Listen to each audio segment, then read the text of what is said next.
Birhen, dinala ang quadruplets na anak para tumutol sa kasal ng kanyang ex. Ikakasal na sanang lalaki pero naiyak siya nang makita ang matagal nang hinahanap na ex na may kasamang mga bata at kamukhang kamukha niya. Sino kaya ang pipiliin niya? Minsan na ako nagmahal. Ay mali. Hanggang ngayon pala nagmamahal pa rin ako. Hindi ako bumalik sa piling niya kahit kaya ko na. Kahit alam kong dapat siyang makilala ng mga anak ko.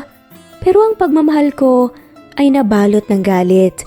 Kaya inuna kong ayusin ang buhay na meron ako na kahit sino ang sumubok, lumaban sa akin, hindi ako basta-basta mapupunta sa kung saan nila gusto kong idala.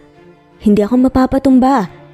Wala pa sana akong balak ngunit nang nalaman kong ikakasal na ang aking sinisinta, ang ama ng mga anak ko, hindi na ako nagdalawang isip pa na bumalik sa piling niya kasama ang mga anak namin.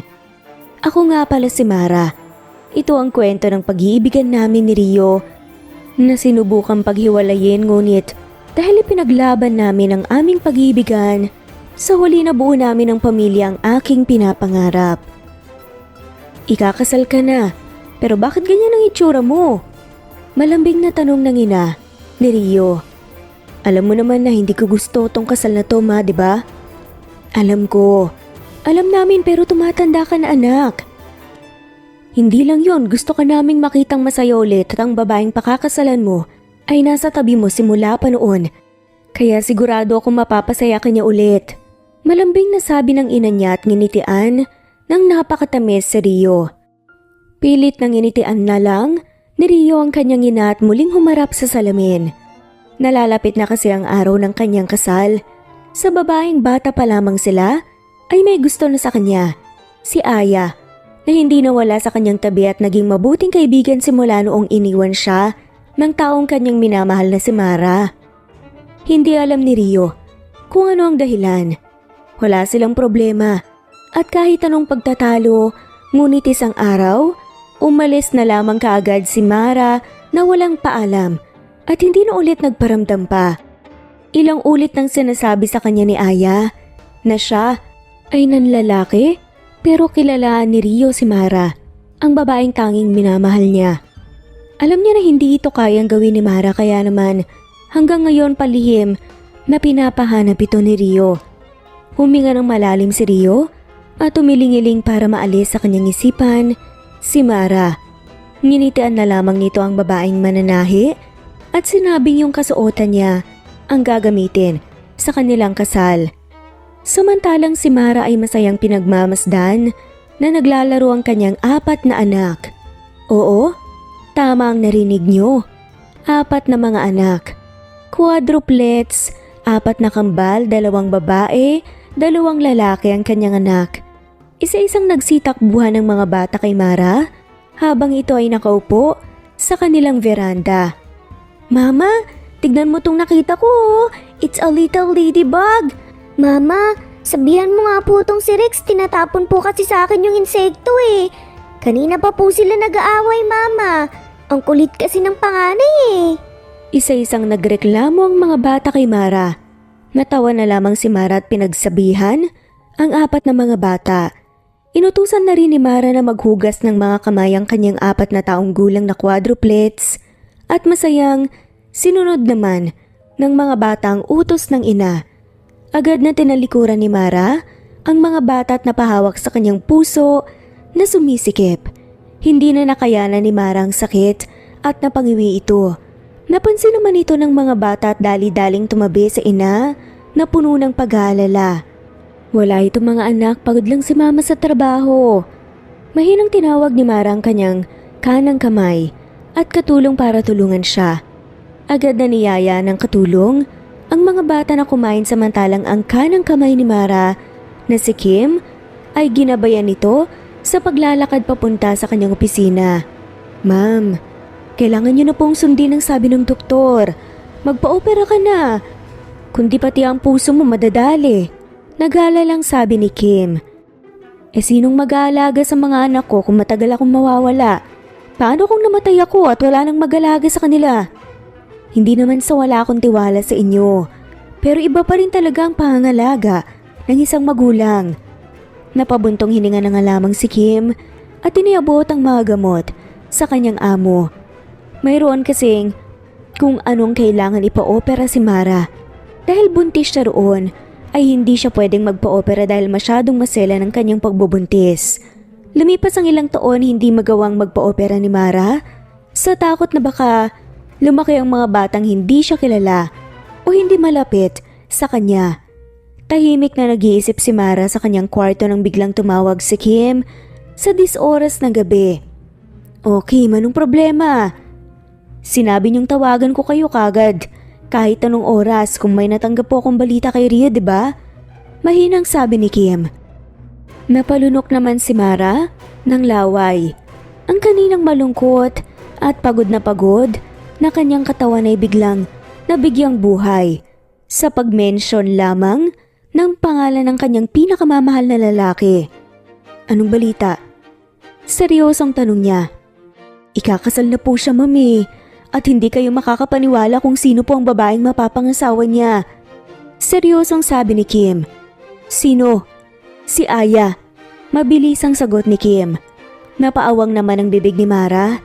Hindi niya akalaing ang babaeng kinamuhian niya ang mapapangasawa ng kanyang sinisinta. Magkasintahan pa lang sila ni Rio ay parang linta na talagang kumakapit sa tabi ni Rio. Si Aya, nagpapanggap na mabait na kaibigan kuno. Hindi nga lang alam ni Rio na ang babaeng kinikilala niyang kaibigan ay isang babaeng masahol pa sa demonyo. Nag-init ang buong katawan ni Mara. Hindi siya makapaniwala na ikakasal si Rio sa isang katulad ni Aya na babae. Inihanda ni Mara ang lahat ng kanilang gamit ng mga bata at sinabihan si Kim na kumuha ng kanilang tiket pabalik sa Pilipinas. Kasama si Kim at ang kanilang katulong na babalik sa Pilipinas. Maghahanap nga kagad si Kim nang matitirahan ng sinabihan sila ni Mara na bahay lamang ni Kim ang kanyang hanapin at sila ay titira sa hotel. "Ma'am, hindi naman po pwedeng sa hotel kayo tumira sa mga araw. Nandito kayo. Kahit sana konto kumuha po tayo para mas secured." Nagalan lang sabi ni Kim. "Huwag ka mag-alala. Secured din naman sa hotel eh. Tsaka hindi rin naman kami magtatagal sa hotel." Nagtaka kagad si Kim. Ilang araw na lang kasi ay kasal na nila Rio at Aya. Naisip naman kagad ni Kim na baka may gagawin na namang matindi si Mara na ikakandara pa na naman niyang ayusin sa huli. "Hindi naman ata kayo gagawa ng gulo, no? Ang hirap kasing maglinis kapag hindi ako nai-inform sa mga gulong papasukan niyo po eh." Kinakabahang sabi ni Kim. Matamis na ngumiti si Mara at sinabing panunoorin lang ni Mara ang kasal ni Rio. Nakahinga naman ng maluwag si Kim dahil iniisip niyang wala siyang tatrabahuin nang biglang nasa gitna si Mara kasama ang mga bata ng altar at tumutol sa kasal ni Rio at Aya. Napahampas na lamang sa noo si Kim at tumawag ng backup para hindi ano-anong balita ang kumalat sa gulong ginawa ng kanyang amo. Itigil po ang kasal! Sigaw pa nga ng quadruplets. "Iha, tama bang narinig ko? Tumututol kayo sa kasalan ni Rio at Aya?" Pagtatanong ng pare kay Mara. Nakatulala lang nakatingin si Rio kay Mara. Pabalik-balik ang kanyang tingin sa mga batang hawak-hawak niya at sa babaeng matagal niya nang hinahanap. Samantalang si Aya ay hindi makapaniwalang makikita muli si Mara at umiinit na ang dugo dahil sa galit. Alam niyang anak nila ni Rio ang mga batang dala-dala ni Mara. Kahit sino na nasa simbahan na kasama ni Rio na lumaki hindi maitatanggi. Nakamukhang kamukha ni Rio ang mga batang nakakapit kay Mara. Matapang nanginitian ni Mara ang pare at mas lalong inilantad ang mga bata sa kanyang harapan. "Opo, Father. Tumututol ako sa kasalan na to dahil kailangan akong panindigan ng ama ng 4 naming mga anak." Agad-agad na nagbulungan ng mga tao samantalang si Rio ay nagpipigil ng kanyang luha at dahan-dahang naglalakad papalapit kay Mara nang bigla itong nilapitan ni Aya. "Saan ka pupunta? Hindi pa nga natin nasisiguro na galing sa iyong mga batang yan." Pagpipigil ni Aya kay Rio. Ang ina ni Rio na hindi maitago ang kasiyahan na malaman na may posibilidad na may apo siya ay agad na tinawagan ang kanilang koneksyon para magsagawa ng DNA test. Pinauwi na ang mga bisita at mismong ina ni Rio ang nagpatigil ng kasal. Hindi naman makapaniwala si Aya. Iniisip kasi ni Aya na galit ang ina ni Rio kay Mara sa pag-iwan niya rito at magiging backup niya. Ngunit sa mga oras na yon, ang ina pala mismo ni Rio ang unang-unang gumagawa ng paraan para matigil ang kanilang kasal. Lalaban pa sana si Aya para ituloy ang kasalan na malaking halaga ang naiwaldas at napaghandaan ng matagal, ngunit si Rio na kanina patahimik ay nagsalita na rin sa wakas. Yes, let us stop this marriage. Sorry Aya, pero talagang kapatid lang ang turing ko sa'yo. Ngayon na may mga anak na ako, ay hindi ako pwedeng basta-basta ikasal sa iba. Tsaka arranged marriage lang naman to. Marriage for convenience. Napakagatlabi naman si Aya at masamang napatingin kay Mara na nakangisi sa kanya na parang nang-aasar pa. Sige, papayag akong itigil ang kasal natin pero hindi ako papayag na itigil ang engagement. Galit at matari na sigaw pa ni Aya. Hindi naman nagtagal, bumalik na rin ang isa sa mga tauhan nila ni Rio. Binigay ang resulta. Napasinghap sa gulat ang ina ni Rio habang si Rio ay napaluha sa tuwa. Dahan-dahang lumapit si Rio at sa mga bata, malawak ng initian naman ng mga bata si Rio. Kilala ng mga bata kung sino si Rio dahil bata pa lamang sila ay kinukwento na nga ni Mara ang kanilang masasayang alaala ni Rio at nagpapakita ng pictures. Nang tuluyan ang nakalapit si Rio at ang kanyang ina, sa mga bata ay isa-isang nagpakilalang mga to sa kanilang ama at lola. Hello po, Papa. Ako po si Rex. Ako naman po si Ria. Ako po si Rema, the prettiest. And I'm Rick, the youngest. Sunod-sunod na pagpapakilala nila. And I'm Rio. Hindi na naituloy pa ni Rio ang kanyang pagpapakilala nang biglang sabay-sabay na nagsigawan ng kanyang mga anak. Our Papa! Masayang sigaw ng mga bata. Napaluha ng malala si Rio habang tumatango-tango sa sigaw ng mga bata. Niyakap niya ang mga to at inilabas ang kanyang kasiyahan. Sobrang saya ni Rio na malaman na may mga anak sila ni Mara na nagbunga pa lang kanilang pagmamahalan. Ganon din naman ang ginawa ng ina ni Rio. Masayang tinanggap niya ang kanyang mga apo at kinamusta si Mara. Parang naging invisible si Aya sa mga oras na yun. Punong-puno nang selos si Aya. Dahil ni minsan, hindi siya tinignan ni Rio na puno ng pagmamahal at hindi siya hinarap ng ina ni Rio na puno ng kasiyahan. Nagkunwari namang malungkot si Mara habang naglalakad papalapit kay Aya. Pasensya na Aya at hindi na ituloy ang kasal ninyo. Gusto na kasing makilala ng mga bata si Rio, ayoko naman na maguluhan sila kapag ikinasal si Rio. Wala namang problema sa iyo yun, di ba? Kasi dati naalala ko, noong kami ni Rio sabi mo wala kang nararamdaman kay Rio, kundi pagmamahal bilang ading niya. Napakagatlabi si Aya sa sobrang galit. Sa mga oras na yun ay iniisip ni Aya na delikado ang pagbabalik ni Mara at ramdam na ramdam ni Aya na hindi na mapapasa kanya si Rio kailanman. Padabog na umalis si Aya sa resepsyon habang nakasuot ng pangkasal. Hindi niya mapigilang magwala sa loob ng kanyang sasakyan dahil sa sobrang galit. Pinakuha naman muna ni Rio ang mga bata sa kanyang ina para makausap ng masinsinan si Mara. Masayang nagpaalam si Mara at pinagsabihan ang mga anak na mag-behave. Agad na nawala ang ngiti at kasiyahan sa mukha ni Mara nang nakita niyang seryosong tinitigan siya ni Rio. Malungkot nang initian ito ni Mara. Napakagatlabi na lamang si Rio. Nagpigil ng kanyang mga luha. Asawa? Rio, patitigilin ko ba ang kasal mo? Kung may asawa naman pala ako? Boyfriend? 4 na ang anak natin, Rio. Saan ako kukuha ng oras na maghanap ng lalaki? Sagot pa ni Mara. Tumakbo palapit si Rio kay Mara at niyakap ito ng napakahigpit. Doon ay iniisip ni Rio na wala na itong pakialam kung bakit siya iniwan o bakit biglang nagpakita si Mara sa araw ng kanyang kasal.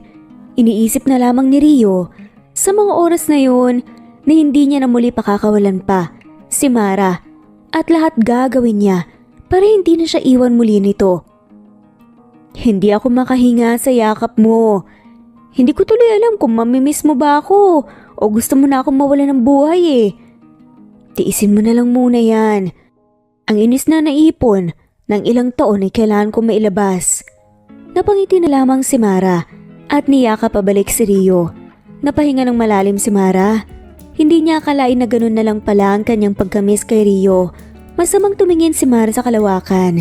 Nangako siya sa kanyang sarili na matapos ang lahat ng kanyang paghihigante ay nakasurvives sa kanyang operasyon. Buong puso niyang mamahalin si Rio muli. Kinausap naman ni Rio at hiniling na sumama si Mara at ang kanilang mga anak na tumira sa kanyang bahay. Pumayag naman si Mara dahil ine-expect niya rin ito. Nalunod naman sa trabaho si Kim dahil sa mga business na ginawa at naiwan ni Mara sa States at ang kanyang kaguluhan na ginawa sa pagtutol sa kasal nila Rio at Aya. Pagpasok ni Mara sa bahay ni Rio, laking gulat nito nang makitang halos walang nagbago. Nagulat rin ang matagal na katulong ni Rio na makitang muli si Mara at may mga kasama itong mga bata. Hiniling naman ni Mara na ipasok ni Rio bilang katulong ang tagapag-alaga ng mga bata at ang tanging pinagkakatiwalaan niyang katulong. Pumayag naman si Rio. Hindi na tinanong pa ni Rio kung sino yon dahil nangako ito sa kanyang sarili na ibibigay niya ang lahat kay Mara para hindi lamang ito umalis muli. Mara, ayokong magtanong dahil alam mo sa totoo lang, ang importante sa akin ay meron ka na. Meron na kayo ng mga anak ko, pero gusto ko lang malaman, bakit ngayon ka lang bumalik? Maraming masyado nangyari, Rio, pero ngayon gusto ko kasi maiwan ng mga anak ko sa'yo na kanilang ama para mapanatag ang loob ko kung sakali. Ha? Anong ibig mong sabihin? Aalis ka ba ulit? Hindi ako papayag, Mara. Hindi ako aalis, Rio. Malungkot na tinignan ni Mara si Rio na nakahinga ng maluwag sa sinabi niyang aalis siya. Sa totoo lang ay gusto niya lang makita kahit saglit ang magiging kinabukasan ng kanyang mga anak sa piling ni Rio bago ito magpa-opera. Para kung sakaling makaligtas siya sa kanyang operasyon ay ipagpapatuloy niya ang kanyang paghihigante sa taong bumaril sa kanya noon at kung hindi, at least panatag ang loob ni Mara dahil alam niyang magiging okay ang mga bata sa piling ng kanilang ama. Sa mga sumunod na araw ay naging bakas ang tuwa ni Rio. Pati na ang kanyang mga empleyado ay napapansin ang kasiyahan na kanyang pinapakita sa araw-araw na pumapasok ito. Madalang na ring uminit ang ulo ni Rio sa bawat pagkakamali ng kanyang mga empleyado. Para saan to, Rio? Bulaklak. Isipin mo na lang, appreciation sa pagpapalaki ng mga batang mag-isa. Napakabuti ng mga anak natin at thankful ako at nakayanan mo ang lahat ng hirap. Parang hinahaplos ang puso ni Mara. Nangingilig ang kanyang mga luha dahil sa sobrang saya nang marinig niya ang mga sinabi ni Rio. Naging tahimik ang buhay ni Rio at Mara nang tumagal, ngunit isang araw, biglang araw-araw na lang kinailangan magpigil ni Mara ng kanyang galit dahil sa pangungulit muli ni Aya kay Rio. Inakala naman ni Rio na hanggang sa kanyang opisina lang ang pangungulit ni Aya, kundi hanggang pag-uwi niya sa kanilang bahay ay meron si Aya. Nakauwi ka na pala. Andito si Aya. Anong ginagawa mo rito, Aya? Takang tanong ni Rio. Nakikiusap siya sa akin na kung pwede raw umalis na muna kaming mag-iina hanggang hindi pa kayo kinakasal. Kunot noong tinignan ni Rio si Mara. Patagong natutuwa naman si Mara nang nakita ang nanlalaking mata ni Aya. Agad na nagrason si Aya, ngunit hindi ito pinansin ni Rio at pinaalis.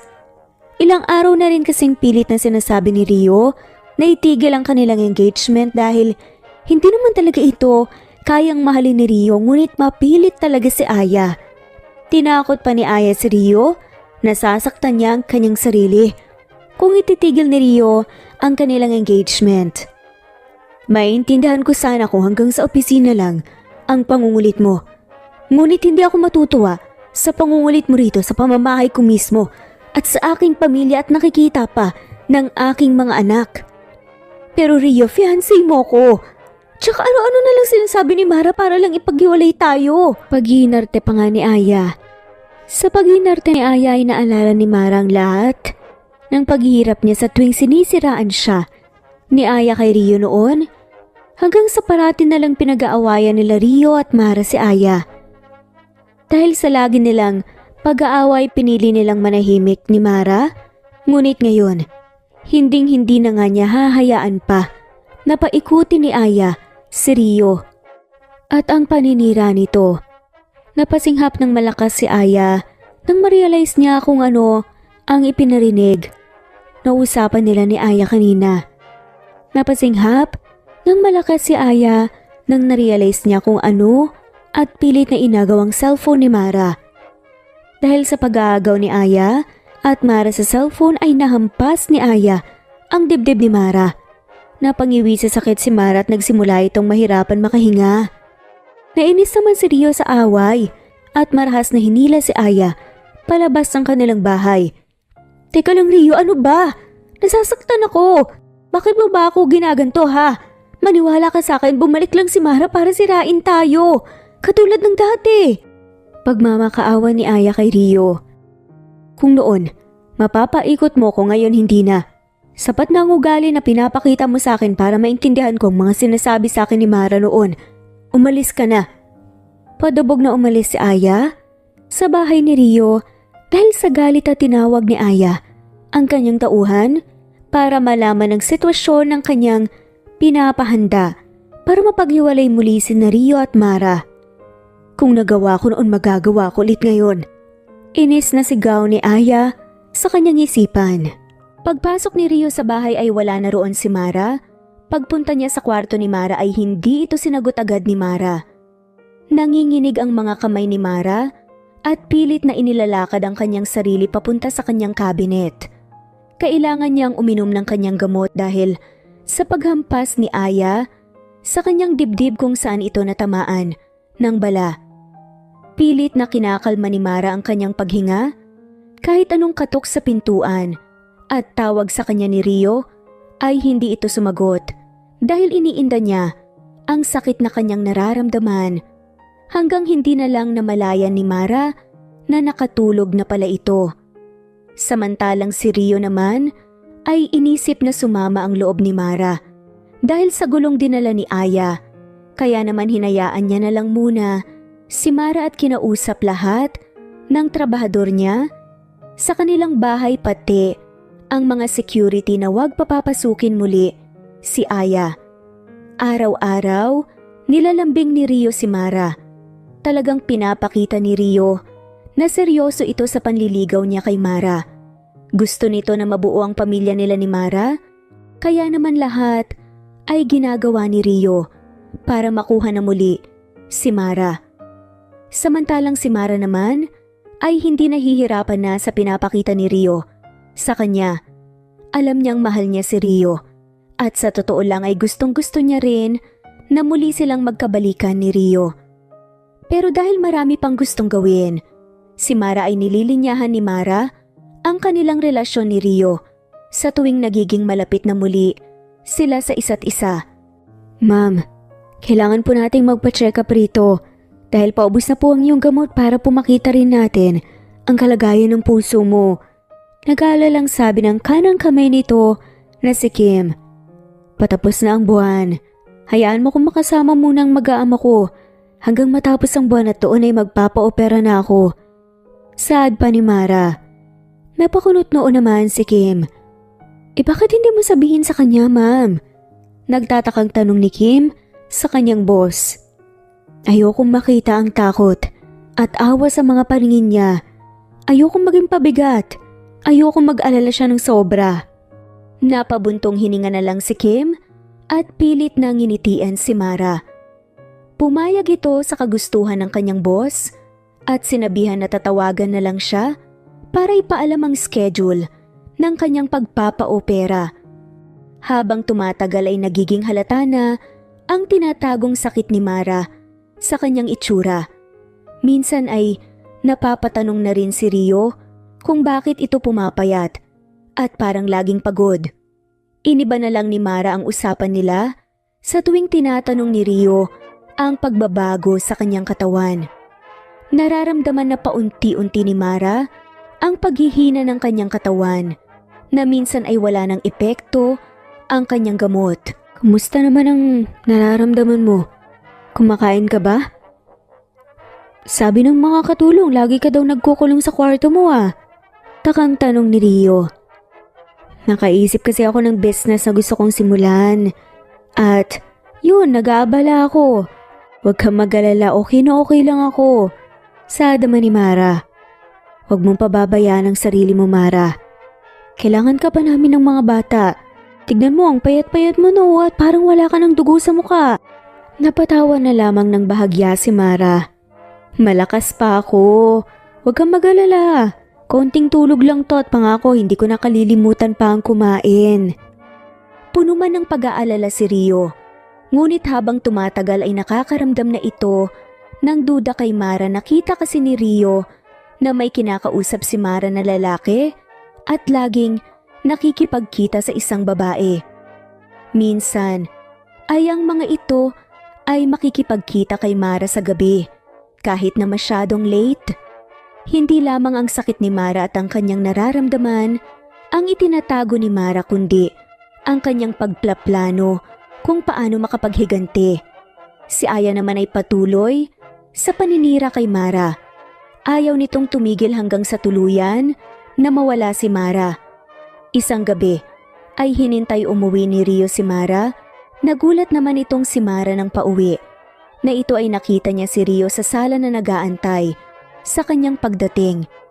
San ka galing? Takang tanong ni Rio. Nakipagkita lang sa mga dating kaibigan. Saad naman ni Mara.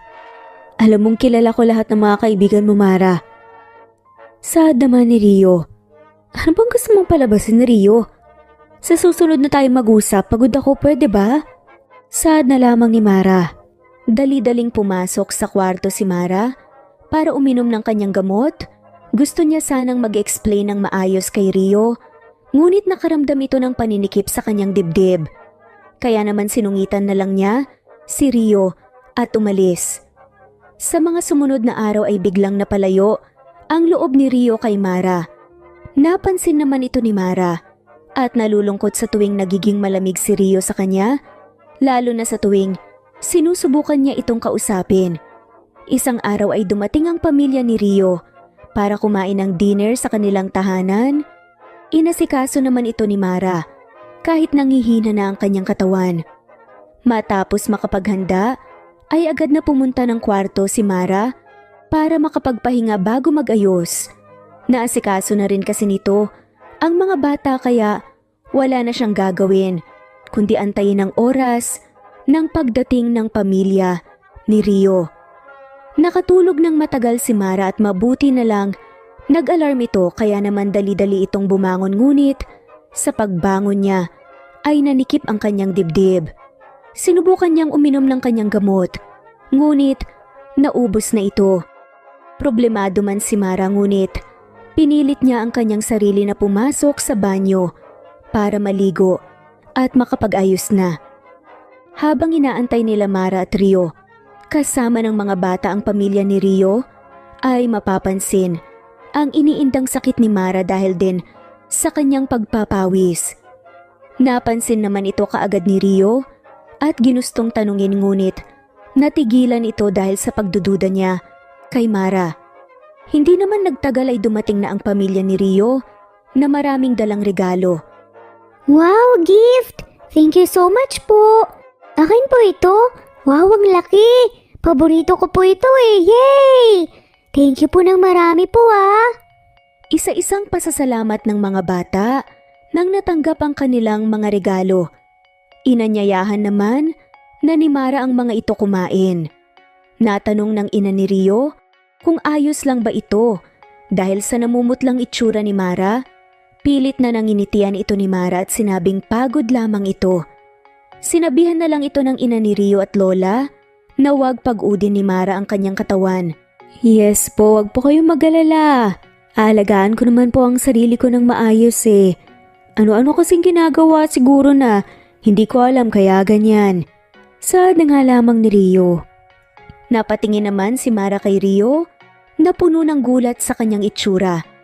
Pinilit na lang ni Mara na tumawa at sinabing ano-ano ang pinagsasabi ni Mara at napangisi na lang si Rio.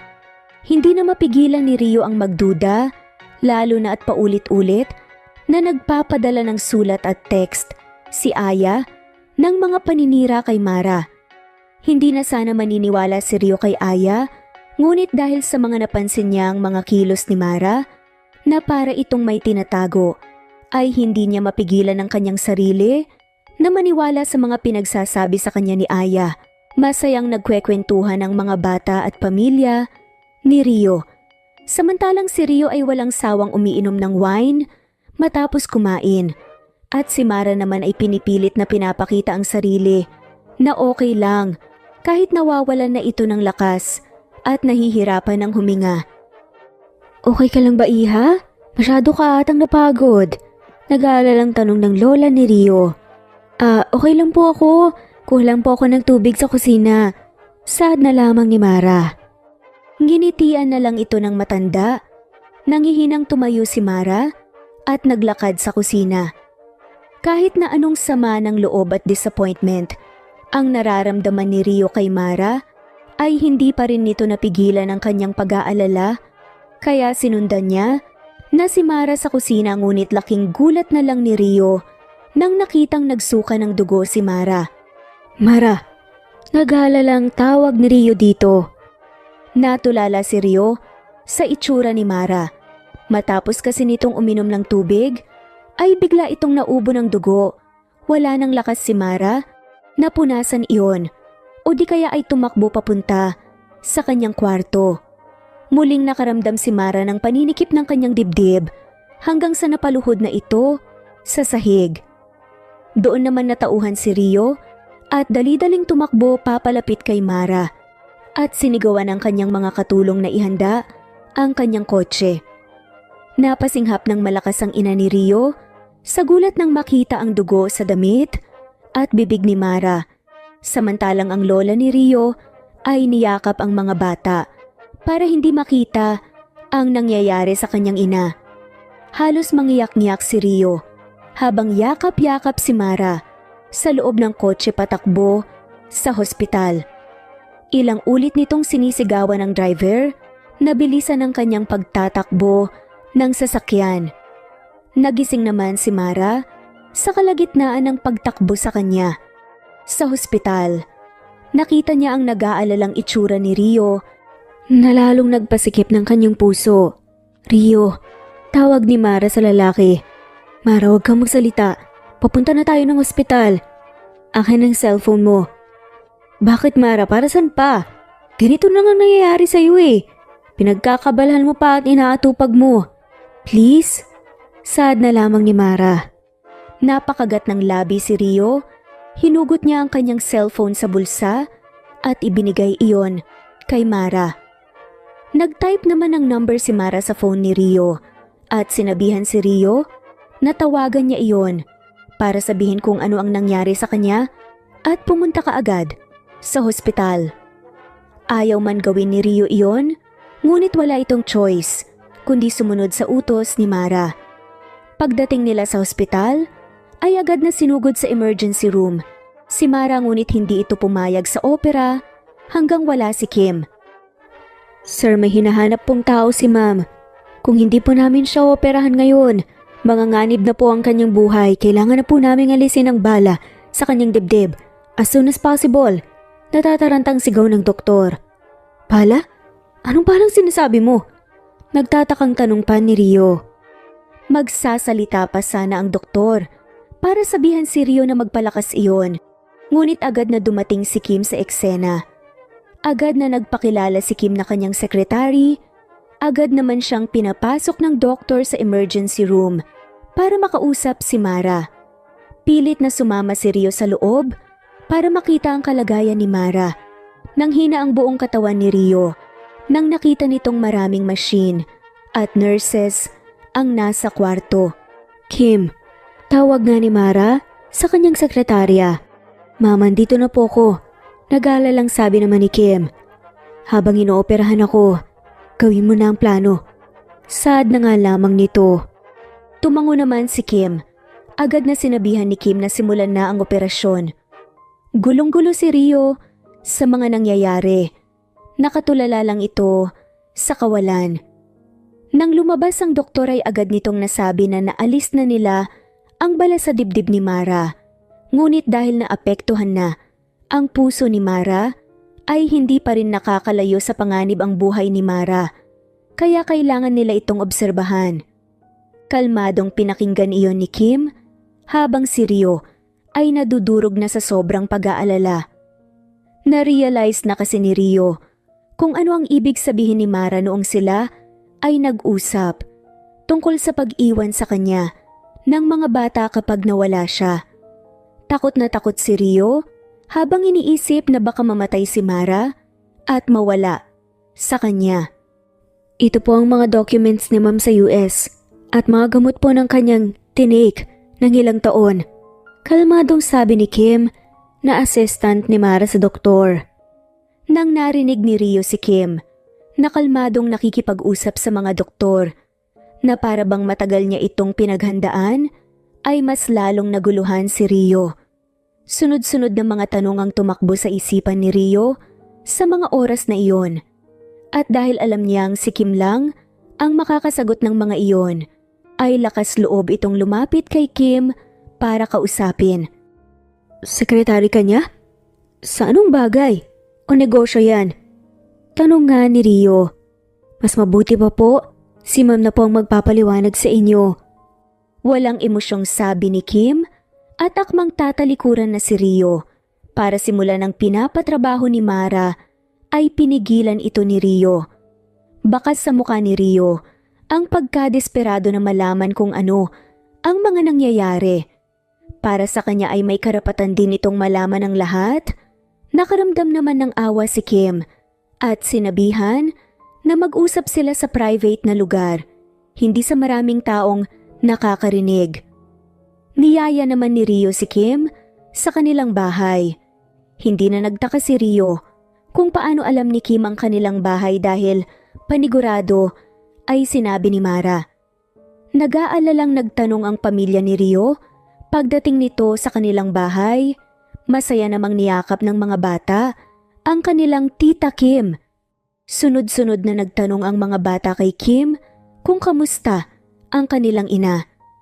Napilitan magsinungaling ni Kim sa mga ito kahit nalubog sa kanyang damdamin para hindi na mag-alala ito. Pinakuha naman ni Rio sa kanilang yaya na tauhan rin ni Mara ang mga bata. Nagdadalawang isip si Kim kung sasabihin niya ba ang lahat, ngunit sa isang tingin pa lang nito kay Rio ay alam niyang mapagkakatiwalaan ito. Inikwento ni Kim kung paano sila nagkakilala. College student silang pareho at buntis pa lamang si Mara noon. Nag-graduate silang pareho at nagsimula ng business si Mara sa States na agad namang sumikat at lumago. Si Kim ang naging sekretary niya. Nang nanganak si Mara doon, nalaman ni Kim ang tungkol sa bala sa kanyang dibdib. Dahil sa biglang nanganib ang kanyang buhay, pagkaanak niya sa 4 na mga bata. Kwinento na rin ni Kim ang kanyang nalaman kung paano nabaril si Mara habang maliit pa ang tiyan niya sa pagbubuntis. Ibig mong sabihin, merong gumawa sa kanya nito? Hindi ito aksidente. Nakaw, hold up ano? Planado po, para mamatay siya, para makuha kanya. Seryosong sabi ni Kim. Nagulhan naman si Rio kung bakit bigla siyang nasali sa usapan kung wala naman siyang alam sa pangyayari. Maniniwala ka ba kung sasabihin ko sa'yo kung sino ang nagtangka sa buhay ng mag-iina mo? Lalo na't nasabi sa akin ni Ma'am na pagdating sa taong yun, hindi mo siya pinaniniwalaan kundi ang lintang babaeng yun ang lagi mong pinapanigan? Pagtatanong pa nga ni Kim sa kanya ng seryoso. Huwag mong sabihin, si Aya? Sad nga ni Rio. Napangisi si Kim. Tumango ito at sinabi sa kanya ang buong pangyayari sa pagkabaril kay Mara. Lahat-lahat ay sinabi ni Kim, simula sa paghihirap niya at sakit na kanyang dinanas habang sinisiraan siya ni Aya kay Rio. At pinaniniwalaan naman ito kaagad ni Rio hanggang sa nalaman ni Aya na buntis si Mara kaya plinano niya itong patayin. Parang pinagbagsakan ng langit at lupa si Rio. Habang inikwekwento ni Kim ang mga nangyari kay Mara at ang naramdaman niya ay sobrang nagsisi ito noong naalala niya ang mga bagay na pinag-aawayan nila, Mara at Rio, tungkol kay Aya. Mauna na ako ngayon. Naalam mo na lahat at kailangan ko pang gawin ang pinapatrabaho sa akin ni Ma'am. Seryosong sabi ni Kim kay Rio. Anong trabaho? Pinaghahandaan ni Ma'am maghiganti kay Aya. Pero sa mga paghahanda niya, mukhang pinag-isipan mo ng masama. O baka, naniwala ka na naman kay Aya kaysa sa babaeng sinasabi mong mahal mo. Panunumbat na tanong ni Kim kay Rio. Natigilan naman si Rio. Alam niya sa sarili niya na tama ang sinabi ni Kim sa kanya. Dahil kahit hindi niya kinakausap si Aya, ay dahil lang sa konting pagdududa niya, naniwala na siya sa mga sinabi ni Aya. Sa kanya kahit alam niya na sa kanyang isipan na sinasabi lang ni Aya iyon para siraan si Mara. Humagulgol sa iyak si Rio dahil sa kanyang ginawang mga pagkakamali kay Mara simula noon hanggang ngayon. Napatanong pa nga si Rio sa kanyang sarili kung bakit hindi na lang sinabi sa kanya ni Mara ang lahat, ngunit bigla itong natawa sa kanyang naisip. Paano sasabihin sa akin kung wala na akong ginawa kundi pagdudahan siya? Parang walang buhay si Rio sa tuwing dinadalaw niya si Mara sa ospital. Nabalitaan rin nito ang pagbagsak ng kumpanya ng pamilya ni Aya dahil sa mga kagagawan niya. Inilantad ni Kim ang mga kasamaan na ginawa ng pamilya niya para pagtakpan ang mga kamalian na ginawa ni Aya sa kanilang mga empleyado at dating empleyado. Ilang ulit din, tinawagan ni Aya si Rio. Umaasang tulungan sila dahil sa tuwing lalabas ang mga ito ay pinagkakaguluhan sila ng mga tao at pinagbabato ng kung ano-ano. Iniblock naman ni Rio muli ang mga accounts at number na ginagamit ni Aya at nag-focus sa pagtulong kay Kim sa mga plano nila ni Maya at sa pag-aasikaso kay Mara sa hospital. Ang mayaman at prinsesang buhay ni Aya ay nasira ng isang iglap lang. Galit na galit si Aya sa kanyang mga magulang dahil hindi man lang nila sinira at siniguradong walang mahahanap na ebidensya sa mga pinaggagawa nila. Konti na lang ikakasal na kami tapos mababayaran natin ang mga utang natin pero ano, maski ang kumpanya na wala sa atin. Galit na sigaw nga ni Aya sa kanyang magulang. Sa kanyang buhay nang biglang may kumakalat na balitang may napatay ito at may muntikan ng mapatay. Nang nalaman ni Aya iyon, ay agad niyang nalaman kung sino ang nagdadala ng malas at nagpapahirap sa buhay niya. Sinasabi ko na nga nagkandaletse-letse ang lahat simula nung bumalik siya. Nang gigigil sa galit na sabi pa ni Aya, agad na tinawagan ni Aya ang kanyang tauhan para malaman kung naihanda na ba ang kanyang plano, ngunit ibinalita sa kanya na hindi iyon masimula-simulan ng kanyang tauhan dahil nasa hospital si Mara. Napangiti naman ng maluwag si Aya at sinabihan na gawan na lang ng paraan na makapasok siya doon na walang nakakakita o nakakapansin. Walang choice si Aya kundi ibenta ang kanyang mga mamahaling bag at alahas ng patago para mayroon siyang pangbayad sa kanyang tauhan. Dumaan ng 2 araw ay tinawagan na rin ng tauhan ni Aya na makakapasok siya sa hospital. Ang tauhan na daw ang gagawa ng kanyang binabalak na pagpatay kay Mara. Natawa naman si Aya at pumayag ngunit sumunod ito sa hospital habang tinatago ang kanyang muka para masiguradong magawa ng tama ng kanyang tauhan ng pagpatay kay Mara. Sisiguraduhin ko sa mga mata ko ang pagkawala mo, Mara. Galit ngunit excited na sabi ni Aya sa kanyang sarili. nang tinangka ng tauhan ni Aya ang pagpatay kay Mara habang nagpapanggap na nurse, ay hindi nito inakala na mayroon si Rio at doon natutulog sa loob ng kwarto ni Mara sa hospital. Kahit natulog ay sinubukan pa rin ng lalaki ang pag-alis ng machine na tumutulong kay Mara para huminga ng bigla. Itong hinablot ni Rio paharap sa kanya at sinuntok. Nataranta naman si Rio at binuksan muli ang machine. Nang nasisigurado niyang maayos ang lagay ni Mara, ay agad niyang hinabol ang lalaki. Nainis naman si Aya na nanunood nito. Sa pagtakbo pa lang ng lalaki, ay alam niyang naging palpak na naman ang plano, kaya siya na ang nagpunta kay Mara para patayin ito. Dahil namaril ang lalaki nang hinahabol siya ni Rio, ay nagsikaguluhan sa buong hospital. Nagtago naman sa pader si Rio para hindi matamaan ng bala, at nang napatingin siya sa bandang kwarto ni Mara, ay nakita niyang mayroong pumasok roon. Dali-daling tumakbo si Rio papalapit sa kwarto ni Mara nang nakita niyang nakaalis ang mga nakaturok kay Mara at malakas na tumutunog ang mga machine sa tabi ni Mara habang si Aya ay tinatakpan ang mukha ni Mara gamit ang unan. "Anong ginagawa mo?" sigaw ni Rio. Nagulat naman si Aya at agad na tinapon ang unan. Pilit na nginitian niya si Rio at sinabing tinutulungan niya lang si Mara para hindi mahirapan. Hindi na napigilan ni Rio ang kanyang sarili at sinampal nang malakas si Aya. Tumawag din ito kaagad ng tulong sa mga tao sa labas. Tumakbo ang mga doktor at nurses sa kwarto ni Mara para maisalba siya, at si Rio naman ay hindi hinayaan na makatakas si Aya. Hinabol ni Rio si Aya hanggang sa napunta sila sa pinakataas ng hospital. Biglang tumaas si Aya sa gilid ng building, kaya naman natigilan si Rio sa paglapit sa kanya. "Aya, huwag mong gawin yan. Isipin mo ang magulang mo." "Wala akong pakialam sa kanila. Ikaw lang naman at yung kumpanya mo ang hinangad ko. Hinangad ko lang naman magkaroon ng buhay na puno ng yaman. Mahirap ba yun?" Galit na pagsisigaw ni Aya. Nalungkot naman si Rio.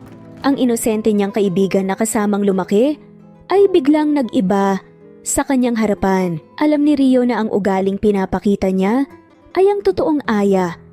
Ngunit dahil sa kanilang mga memories, ay naniniwala si Rio na mayroon pa rin ang mabait at mahinhin niyang kaibigan. Dahan-dahan na lumapit si Rio kung asan si Aya. "Pwede ko namang ibigay sa iyo ang yaman na gusto mo, Aya, pero hindi bilang asawa ko. Okay ba yun?" Napaisip naman si Aya at napakurap-kurap ang mga mata na nakatingin kay Rio. Nang mapansin ni Rio na hindi pa rin naniniwala si Aya, matamis na nginitian ni Rio ito. "Mahal ko si Mara. Siya ang gusto kong makasama bilang asawa habang buhay. Pero hindi naman ibig sabihin nun kalilimutan na kita. Patuloy kitang aalagaan hanggang sa pagtanda." "Paano ko maniniwala sa'yo? Paano ko maniniwala na totoo lahat ng sinasabi mo?" Paninigurado naman ni Aya kay Rio. "Kailan ako nagsinungaling sa'yo? Simula pagkabata, magkasama na tayo. Magkababata na tayo. Kailan ko hindi binigay ang mga gusto mo? Tanging ang puso at bilang asawa ko lamang ang hindi ko maibibigay, pero sa ibang bagay, naibigay ko naman sa'yo, hindi ba?" Sad pa ni Rio. Umiyak naman ang umiyak si Aya. Tumalon ito mula sa gilid ng building at tumakbo palapit kay Rio. Mahigpit na niyakap ni Aya si Rio habang humahagulgol sa pag-iyak. Paulit-ulit ito nagsusori kay Rio na para ba itong bata na umiiyak sa kanyang ama. Pinatahan naman ito ni Rio at sinabihan na umuwi na muna ito at siya na ang bahala sa lahat. Mabait na sinunod ni Aya ang lahat ng utos ni Rio sa kanya. Nakinig ito at umuwi sa bahay niya. Pagkabalik ni Rio sa kwarto kung asan si Mara, ay nakita niya ron si Kim na may kasamang mga pulis.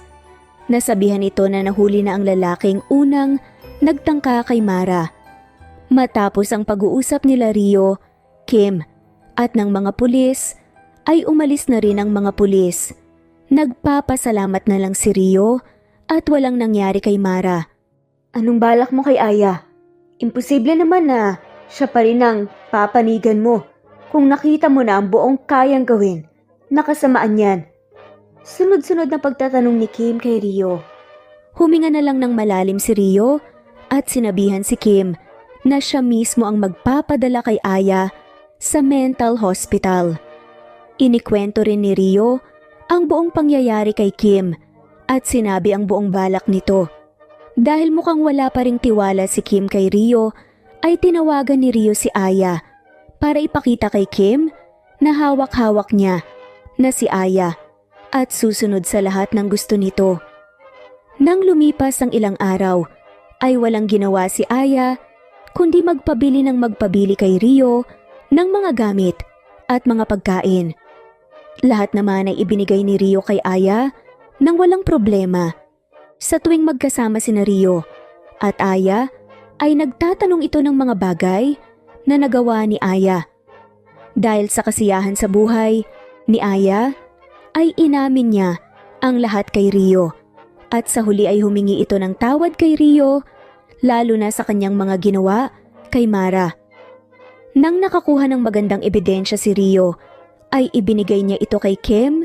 Nag-init sa galit si Kim dahil inakala niya kay Mara niya lang ginawa ang mga kasamahan na kanyang ginawa kundi lahat pala sa mga babaeng pinagselusan niya. May gusto ka bang bilhin ko? Tanong nga ni Rio. Wala na, itetext na lang kita. I'm so happy, Rio. Humahagik-gik na sabi pa ni Aya na parang bata. Mayat maya ay may kumatok sa pintuan ni Aya sa kanilang bahay at nagsipasok ang mga kapulisan at mga lalaking nakasuot ng white robe na pang-doktor. Nagulat naman si Aya at puno ang takot sa kanyang mga mata na tumingin kay Rio. Malungkot na pinanood ni Rio si Aya na kinukuha ng mga doktor sa mental hospital. Naglaban naman si Aya at paulit-ulit na sinigaw ang pangalan ni Rio. Umaasang tutulungan siya nito, ngunit iniwas lamang ni Rio ang kanyang paningin sa iba. Naluluhang napaisip si Rio kung tama ba itong kanyang ginawa na lukuhin at paasahin si Aya hanggang sa huli. Nanindigan naman si Rio sa kanyang desisyon at nangako sa kanyang sarili na habang nasa loob ng mental, si Aya ay tutulungan niya ito na gumaling. Malungkot na umuwi si Rio. Kahit sino ay talagang malulungkot kung ang babaeng mahal niya ay nasa hospital. Ang babaeng kanyang kasamang lumaki at tinuring na nakababatang kapatid ay puno ng sama at hindi makapag-isip ng diretsyo, kaya naipunta sa mental. Balisang naglalakad papuntang kwarto si Rio nang biglang nagsitakbuhan ng quadruplets na anak nila ni Mara sa kanya. Papa, bakit ngayon ka lang po umuwi? Ngayon lang namin ikaw nakita tapos si Mama wala din. Papa, hindi niyo na ba kami love? Iniwan na po ba kami ni Mama kaya ka laging wala? Nanlaki ang mga mata ni Rio nang narinig ang mga katanungan ng kanyang mga anak. Hindi mga anak, pasensya na, naging busy lang si Papa. Si Mama naman ay pinuntahan lang saglit pagkatapos ay uuwi na rin siya. Pangako simula bukas, hindi na busy si Papa. Malawak na napangiti ang mga bata, baka sa kanilang mga itsura ang kasiyahan ng marinig na magkakaoras na ang kanilang ama sa kanila. Nakaramdam naman ng guilt si Rio at pilit na nagpakatatag para sa mga bata. Tinupad naman ni Rio ang kanyang pangako sa kanilang mga anak ni Mara. Matapos niya dumalaw sa umaga kay Mara, ay mamasyal sila ng mga bata at kapag napatulog na, ang mga bata ay babalik si Rio sa hospital at doon magpapaumaga. Ilang linggong naging ganun ang setup ni Rio, patuloy na hindi nawawala ng pag-asa si Rio na magigising na rin si Mara kinabukasan, kaya nagpapalakas ito at hindi nagiging negative. Namimiss na kita. Ilang taon kang nawala. Bumalik ka na kasama ang 4 nating mga anak.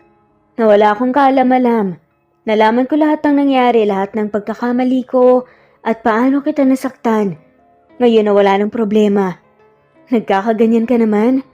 Namimiss ka na ng mga bata, nauubusan na ako ng rason, Mara. Malungkot na kinakausap ni Rio si Mara sa tuwing inaasikaso niya ito sa ospital. Dahil sa pagod sa trabaho at sa pagbabantay sa kanya, kasama na rin ang pag-aasikaso sa mga anak nila, ay hindi na malayan ni Rio na nakatulog na ito sa tabi ni Mara habang nakaupo. Pakurap-kurap ng mga mata si Mara habang sinasanay ang paningin sa liwanag ng ilaw. Sinubukan nito igalaw ang kanyang katawan, ngunit ramdam na ramdam nito ang sakit ng tahi sa kanyang puso. May nakapa naman si Mara. Dahil hindi ito makabangon ay hindi nito agad nakita ang kanyang kinakapa, ngunit ang alam lang nito ay mahaba ang kanyang nakakapa. Mara, kagigising mo lang matapos ng ilang linggo yung armas ko kagad ang kinakapa mo? Magpagaling ka naman muna. Natatawang saad pa ni Rio. Nanlaki ang mga mata ni Mara at napabangon bigla-bigla at napangiwi naman si Mara at napahawak sa kanyang dibdib nang biglaan itong gumalaw. Dahan-dahan lang. Baka magbukas yung tahi sa dibdib mo. Hindi pa gaanong naghilom yan. Paano pa naman kasi? Bakit ba kasi nasa kamayan ko yung parte mong yan? Yun tuloy, nahawakan ko. Baka isipin mo yan ang iniisip ko Sus, kunwari ka pa. Huwag ka nang mag-alala. Pwede mo namang kapain yan kung kailan mo gusto pero kailangan mo munang magpagaling. Napairap si Mara. Tigilan mo nga ako. Mas lalong sumasakit ang tahi ko sa dibdib dahil sa'yo manyak. Bakit naman ako naging manyak? Ikaw kaya itong kinapangan ko. Natatawang sad pa ni Rio. Napatakip na lang si Mara ng kanyang muka gamit ang dalawa niyang kamay dahil sa hiya. Napanguso naman si Mara nang bigla niyang naalala ang mga araw na may nangyayari sa kanila. Hindi naman ganun kalaki yan noon Inis na bulong ni Mara sa kanyang isipan. Mas lalong namula si Mara nang napatingin ito kay Rio at naabutan niya itong nakangisi sa kanya na parang nababasa ang kanyang iniisip. Agad na iniwas ni Mara ang kanyang tingin sa sobrang pagkahiya. Napangiti naman ng malawak si Rio at niyakap si Mara. Nagulat naman si Mara at magsasalita na sana nang naramdaman niya ang mga luha ni Rio na tumulo sa kanyang leeg. Akala ko mawawala ka ulit sa akin. Tapos na ang lahat. Lahat-lahat alam ko na rin. At sobra akong nadurog dahil sa mga kamalian na nagawa ko sa'yo. I'm sorry and thank you. Sa paglaban mo matapos ng malaking operasyon. Salamat sa pagiging malakas mo kahit na may nararamdaman ka na sa puso para sa mga anak natin. Salamat at bumalik ka sa piling ko. Salamat and I'm sorry. Naluha naman si Mara sa mga narinig niya mula kay Rio.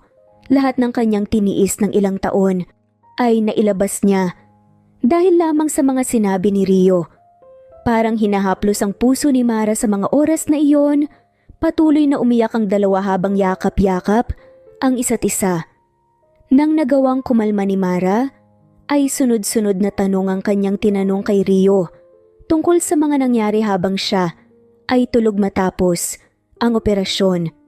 Hindi naman ito agad sinagot ni Rio at sinabing magpatingin muna siya sa doktor ngayon na siya ay gising na dahil ilang linggo rin itong walang malay.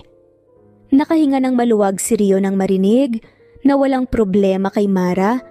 Kailangan niya lang magpalakas at masigurado na huwag masyadong maggagalaw-galaw para hindi magbukas ang sugat.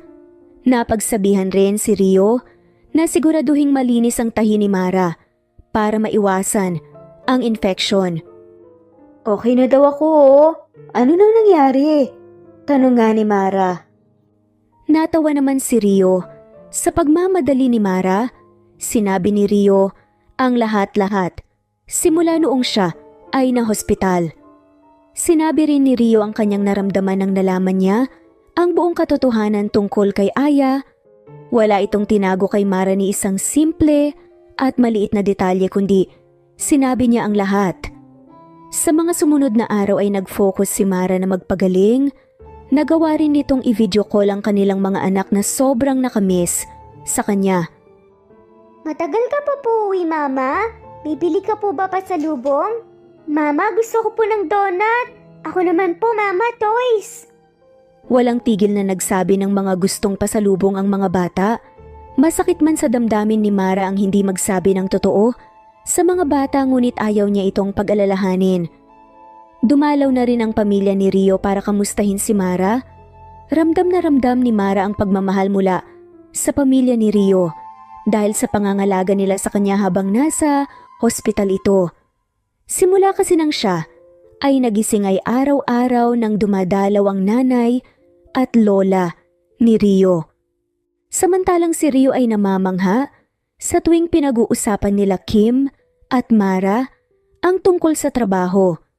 Ngayon lang kasi ito nakita ni Rio na seryoso at nakaka-intimidate, kaya hindi niya maiwasan ang mamangha. Nang nakakagalaw na ng maayos si Mara at nasiguradong wala ng problema sa kanyang katawan, matapos ang malaking operasyon ay nakauwi na rin si Mara. Siyempre hindi nito kinalimutan ang mga pasalubong na gusto ng kanyang mga anak. Rio, pwede ba tayong mag-usap? Tanong ni Mara. May nararamdaman ka ba? Napagod ka ba sa biyahe? Loko, kalalabas lang natin sa ospital, tsaka ilang minuto lang ang biyahe, no? Siyempre, naninigurado lang. Ano bang pag-uusapan natin? Tanong nga ni Rio. Nakangiting iniabot naman ni Mara ang isang envelope kay Rio. Naguguluhang tinignan ni Rio ang laman ng envelope at napaawang ang kanyang bibig. Hindi niya inakala na ang offer sa isang kumpanya sa States para makasama sa isang proyekto ay ang kumpanya ni Mara. Inakala nito na mare-reject ang kanyang offer, ngunit tinanggap ni Mara iyon. Napayakap naman si Rio kay Mara at masayang nasabi na excited siyang simulan ng proyekto. Mas nagmukha kang excited dyan sa kontrata na binigay ko kesa sa unang araw nating nagkita. Pinagsisilusan mo ang kontrata? Natatawa ang tanong nga ni Rio. Akin na nga yan, bawiin ko na. Pinirmahan mo na Papasok ko na to sa sekretary ko para masimulan na ang proyekto, bahala ka dyan. Pag-aasaran pa ng dalawa. Tumakbo na palabas si Rio at excited na nagpunta sa kanyang kumpanya. Natatawang umiling-iling na lang si Mara at napahiga sa kanyang kama nang bigla niyang napansin na nagbago ang itsura ng kanyang kwarto. Dahan-dahan na tumayo si Mara at tinignan ang laman ng kanyang cabinet. Napaawang na lang ang bibig ni Mara nang nakitang kahit isa sa kanyang damit ay wala na sa cabinet. Pumasok naman si Mara sa kwarto ni Rio at laking gulat nito nang makitang lahat ng kanyang gamit ay nakaayos na sa kwarto ni Rio. Natawa naman si Mara, ngunit hindi ito nagreklamo.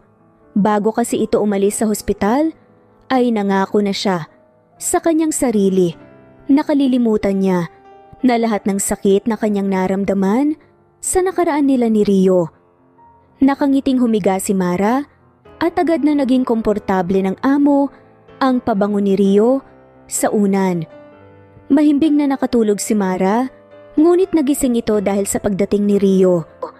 Manyak ka talaga. Hahalikan mo ko kahit tulog na? Sad pa ni Mara. Hinalikan lang kita bilang bate, ganun. Sad pa nga ni Rio. Huwag kang mahina. Dapat gisingin mo ko at halikan mo ko rito. Natatawang saan naman ni Mara. Saan naman? Kunot noong tanong ni Rio. Ngumuso naman si Mara. Namula agad ang mukha ni Rio nang na-realize niya ang ibig sabihin ni Mara. Natawa naman si Mara sa pagkahiya ni Rio sa kanya. Para tuloy si Rio ang naging babae sa kanila dahil sa kanyang pamumula at sa pagiging malambing ni Mara kay Rio. Lumipas ang ilang buwan ay tuluyan ng gumaling si Mara. Natuwa nga ng sobra itong si Mara nang talagang naghilom na ang kanyang tahi dahil makakalabas na rin ito nang hindi kasama si Rio. Kung lalabas kasi ito ay lagi niyang kasama si Rio. O di kaya pinapasama ito sa kanilang driver? Pakiramdam nga ni Mara ay may bantay ito. Kaya naman ngayon na malaya na siya sa bantay, ay agad niyang inilabas ang kanyang mga anak at namasyal sila ng namasyal. Nagsimula na rin ang project na nila Mara at Rio. Magkasama silang nagtratrabaho, ngunit minsan ay si Kim lamang ang kanyang kasama dahil kapag hindi importante ay mas gustong makasama ni Mara ang kanyang mga anak. Samantalang si Rio naman ay napaka hands-on niya sa trabaho, ngunit wala naman itong naging problema kay Mara. Dahil kahit busy sa trabaho si Rio ay hindi niya pa rin nakakalimutan na magtabi ng oras para sa kanilang mag-iina. Rio, magpakasal na tayo. Biglang saad nga ni Mara na ikinagulat nga ng isa. Napaawang naman ang bibig ni Rio at nahulog pa ang pagkain na kanyang sinubo dahil sa sinabi ni Mara. Curious naman na napatingin ang kanilang mga anak sa kanilang ina sa kanyang sinabi.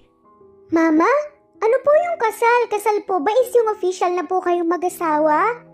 Yes, ang kasal po is wedding, diba? Parang si Barbie at Ken, tsaka Fiona po at Shrek. Masayang tumango-tango naman si Mara sa mga sinabi ng kanyang mga anak, samantalang si Rio ay hindi maiproseso sa kanyang isipan ang sinabi ni Mara. Hindi ba't ako dapat ang nagsasabi niyan? Tanong pa nga ni Rio. Wala namang pinagkaiba. Kung akong nagsabi, bakit wala ba sa isip mo yun? Napailing si Rio. Hindi naman sa wala. Pero syempre gusto ko na nakaayos ang lahat. Ayoko, gusto ko ikasal na tayo. Ang dami pang pa-etchos eh. Naku, ang hina mo, bagal-bagal mo. Pangasar pa ni Mara. Natatawang umiling-iling na lang si Rio kay Mara at pinagpatuloy ang kanyang breakfast. Paulit-ulit naman, binanggit ni Mara ang ikasal sila ni Rio. Ngunit lagi itong isinasantabi ni Rio kahit ano pa ang pangungulit na gawin ni Mara. At kapag sinabing pangungulit, ay todong pangungulit ang ginawa ni Mara. Na kahit iba ang kanilang topic, ay bigla niya itong babanggitin. Pati nga kahit nasa banyo si Rio, ay kakatok bigla si Mara para sabihin na ikasal na sila ni Rio. Bakit ba hindi mo na lang sabihin na matagal ka nang naghanda sa ganyan?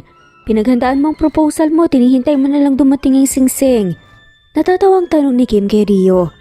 Siyempre, gusto kong surprise siya. Ay, ang dami niyong etchos. Kunot noong sabi ni Kim kay Rio. Alam mo, parehas talaga kayo ng kaibigan mo. Anong etchos? Masama bang maging romantic sa mga panahon na to, ha? Umiling-iling na lang si Kim habang nakangiti at bumalik sa kanyang trabaho. Alam kasi ni Kim ang proposal na isinaga ni Rio. Dahil nabanggit ni Kim na may laging tinitignan si Mara na isang engagement ring sa States. Agad naman itong ginawa ng paraan ni Rio para mabili ito mula sa Pilipinas. Laking pasasalamat na lang niya at may isa siyang kasosyong asa States sa mga oras na iyon. At nabili ang singsing.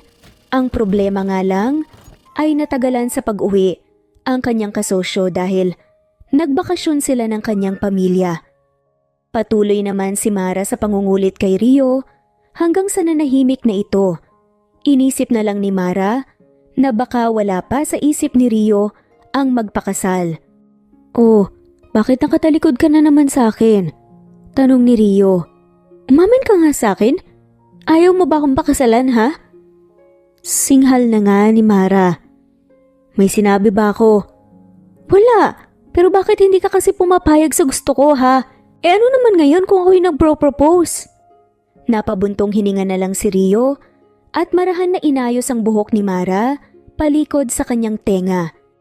Sinenyasan naman ito ni Rio na humiga sa kanyang braso at sumiksik agad si Mara kay Rio. Masyado kitang mahal para hindi pa kasalan. Nasa kolehiyo pa lang tayo noon. Nasa isipan ko na talaga ang pakasalan ka. Pero gusto ko, syempre, step by step ang lahat, Mara. Masyado kang mahalaga sa akin kaya gusto ko masigurado na maibigay ang lahat sa'yo. Naka-prepared na. Ayoko naman na basta-basta lang na gusto ko talagang maayos ang lahat dahil hindi ka basta-bastang babae para sa akin. Gusto kong ibigay ang mundo sa'yo. Kung kaya ko lang, alam mo ba yun? Madamdaming saad ni Rio. Hindi na itago ni Mara ang kanyang kilig, kaya naman nabutte nga ang kanyang ngiti. Napatili naman si Mara sa kilig at mahigpit na niyakap si Rio. Natawa na lang ng malakas si Rio at niyakap pabalik si Mara.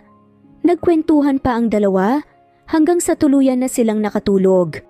Ilang araw ang nakalipas ay agad na nagpropose si Rio kay Mara noong nakuha niya ang singsing mula sa kanyang kasosyo. Hindi nga ito inaasahan ni Mara ay sobra sa hagulgol sa pag-iiyak noong nagpropose si Rio sa kanya. Ang simpleng date na inaya ni Rio kay Mara ay isa palang magarbong proposal. Punong-puno ang saya ni Mara at hindi mawala-wala ang ngiti sa kanyang muka. Kakatitig mo dyan sa singsing mo, baka maubos na yan at hindi umabot sa kasal natin. Natatawang saad nga ni Rio. Bakit ba nangingalam ka? Singsing mo ba to ha? Singhal naman ni Mara. Muling natawa si Rio. Hindi naman kasi mawawala yan eh. Hindi lang talaga ako makapaniwala na ang singsing na gustong gusto ko ay suot-suot ko na ngayon. Saad ni Mara. Pasalamat ka kay Kim at nabanggit sa akin yan bago pa ako bumili ng ibang singsing.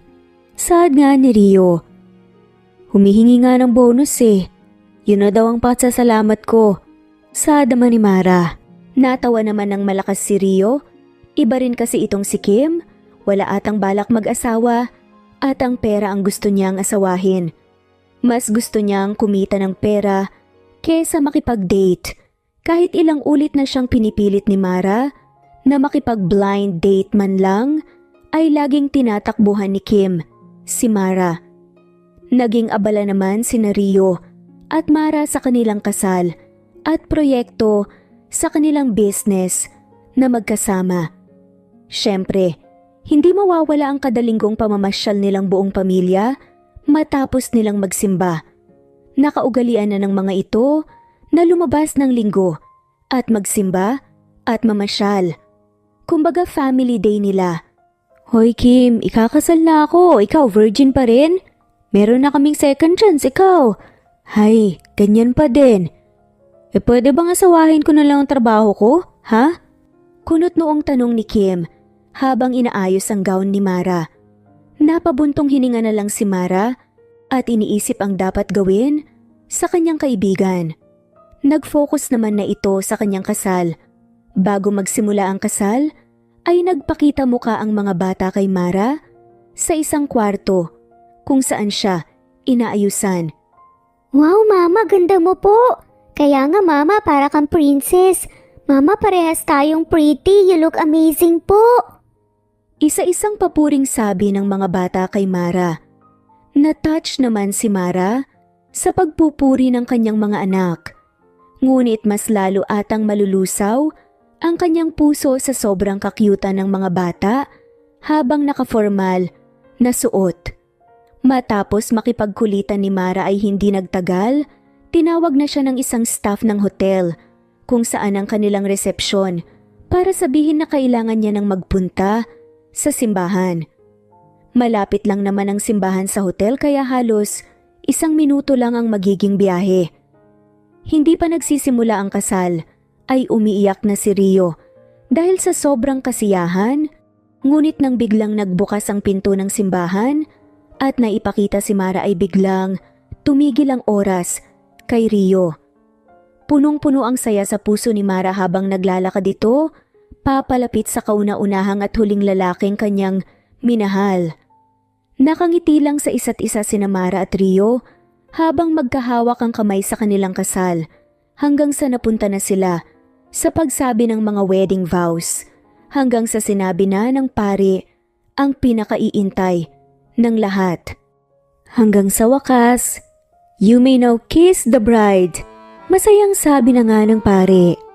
Napangiti naman ng malawak si Rio, ngunit ang kanyang ngiti ay napalitan agad ng gulat dahil sa biglaang paghila ni Mara sa kanyang kwelyo at hinalikan. Natawa naman ang mga bisita sa simbahan habang nagpapalakpakan. Natawa naman si Rio sa gitna ng kanilang halikan at inilapat ang kanyang noo sa noo ni Mara. Ikaw talaga hindi ka makapaghintay. Ganyan ka na ba kasabik sa akin ha? Natatawang saad na nga lamang ni Rio. Aba syempre, ilang taon ba naman kaya? Di ready na ako. Mamayang gabi ha, mister ko. Saad pa nga nito. Namula naman ang buong mukha ni Rio nang kinindatan ito ni Mara. Natawa na lang ng malakas si Mara at muling hinalikan sa pisngi ang kanyang asawa bago hinila palabas ng simbahan. Kasama naman nila Mara at Rio ang mga bata noong sila ay nagpunta sa ibang bansa para sa kanilang honeymoon. Nang nakarating sila doon, ay agad na lumabas ang mga ito para mamasyal dahil sa pangungulit ng mga bata. Kaya tuloy pagdating nila sa hotel, ay agad silang nakatulog sa kanilang room kasama ang kanilang yaya. Nagmamacho dance naman si Rio habang naglalakad papalapit kay Mara na nakaupo at nakaharap sa salamin na nag-blow-blower ng kanyang buhok. Mula sa salamin ay natatawang pinapanood ni Mara ang kanyang asawa na parang ewan na sumasayaw papalapit sa kanya. Agad namang hinalikan ni Rio ang leeg ni Mara nang nakalapit ito. Anong kailangan mo at pasayaw-sayaw ka pa dyan, Aber? Tanong ni Mara. Tulog ng mga bata.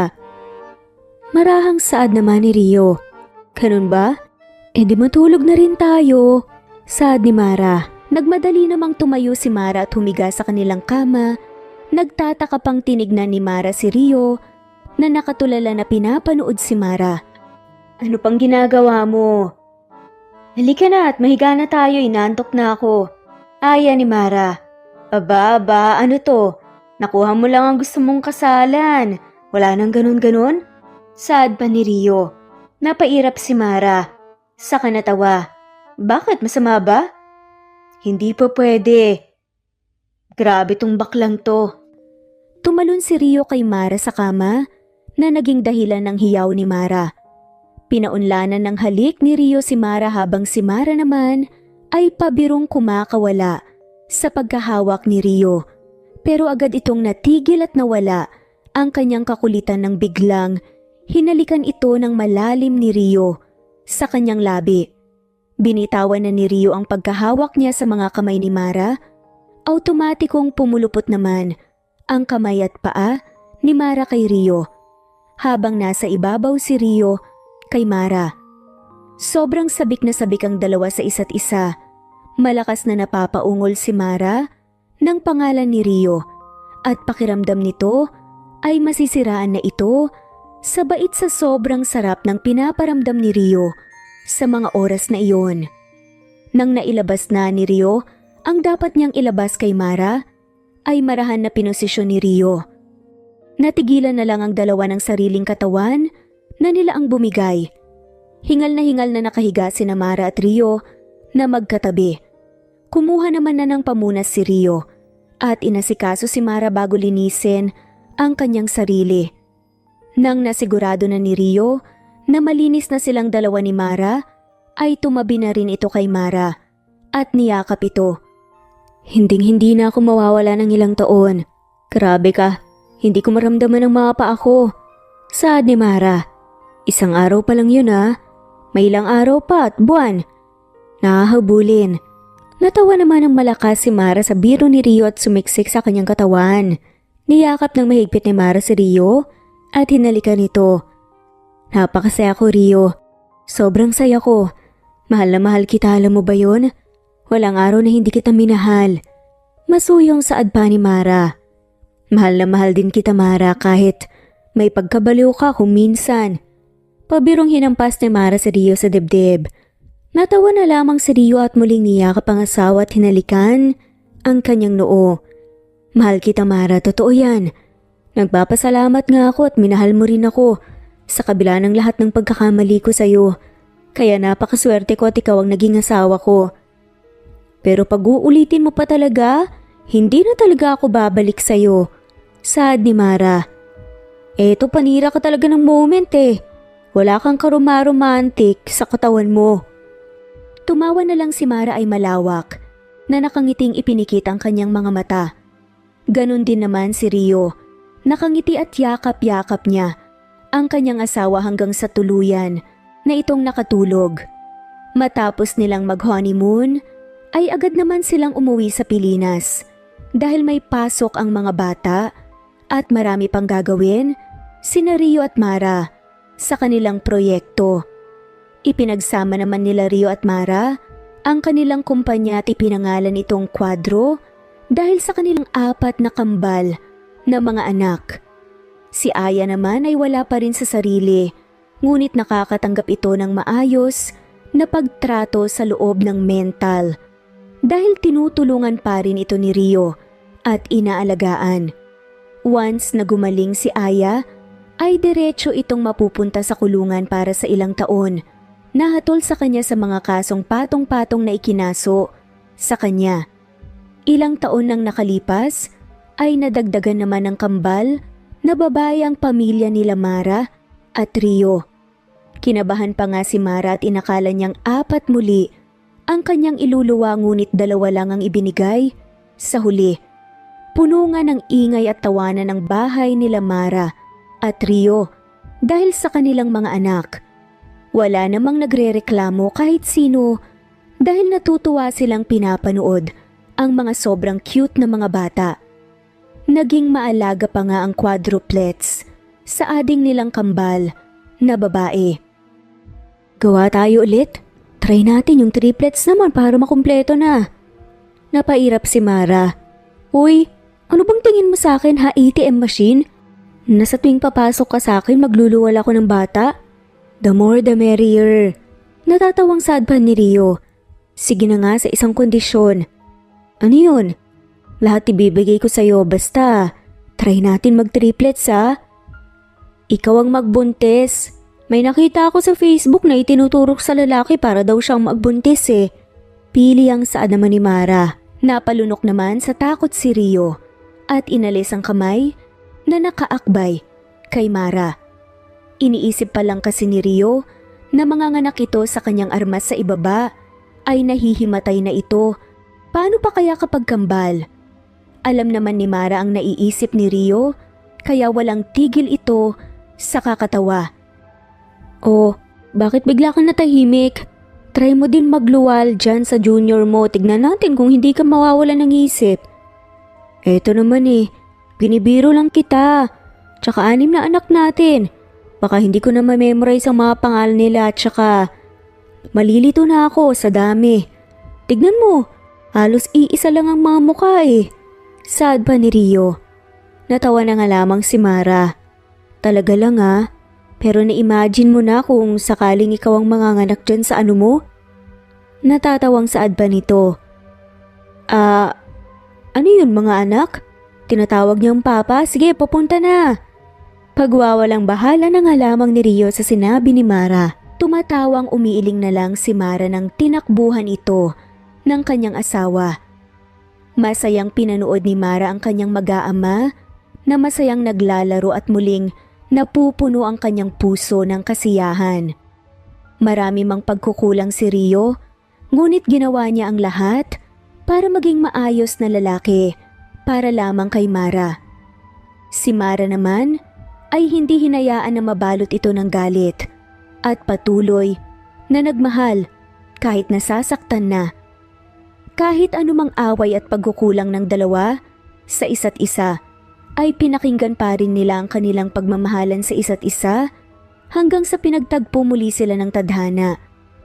Kaya naman sa huli ay nabuo ang pamilya nila Mara at Rio. Tama nga ang kasabihan na, ang para sa'yo ay para sa'yo. At dito na nga po nagtatapos ang kwentong pagmamahalan ni Mara at Rio. Maraming salamat po sa lahat. I-comment lamang po kung gusto nyong magpa-shoutout. Muli ito ang Cat Amazing Stories PH. Sa ngayon, shoutout po sa mga sumusunod. Jelly Tampos, Liliano Bebe, Grace, Lisa, Presbyteros Rose, Francis Pilapi, Lovina Galang, Jessica Vargas, Leonisa Bale, Linda Fajardo, Ellie Evangelista Anderson, My Vlog TV, Fernando Regidor, Gregorio Buelia,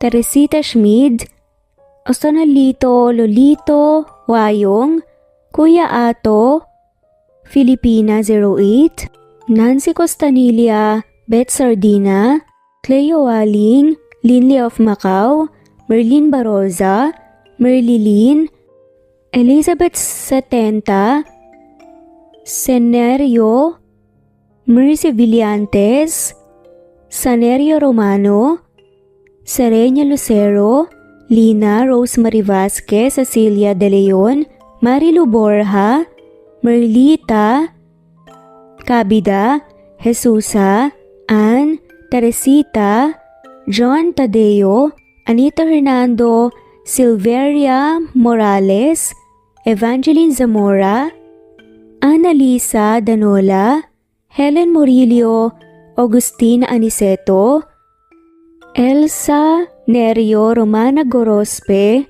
Miras Channel Emarut Peniro, Elvi Candontol, Nori, Harem Ruhi, Carmencita Falcon, Epifania de Ocares, Moares, Riza Marfil, Melds Nagales, Merlin Bilbar, Annie Hoson, Rebecca Tezuka, Mary Tauring, Julieta Hermosura, Nesbeth Hanaban, Teodora Santos, Zenaida Porter, Josefa Huanga, Goldfinger, Yolanda de la Cruz, Dens, Senen Orzame, Quincia, Pasita Eliazar, Ruby Hernandez, Marie Cristal Hilario, Being, Edralyn, Estelita Mahia, Melinda, Merlin Diaz, Shirley Alberto, Marilu Gulmatico, Apollo, Maria Luisa San Jose, Raylan Pudadera, Imelda Forteza, Geraldine De Jesus, Prescavilla Havana, May Makuli May, Emarut Penirio, Marial Uy, Aris C, Allen Laganya, Flor Cabrera, Blanca Cortez, Liz Berito, at shoutout na rin po sa lahat maulang sawang sumusubaybay. Thanks for listening and God bless po sa inyong lahat.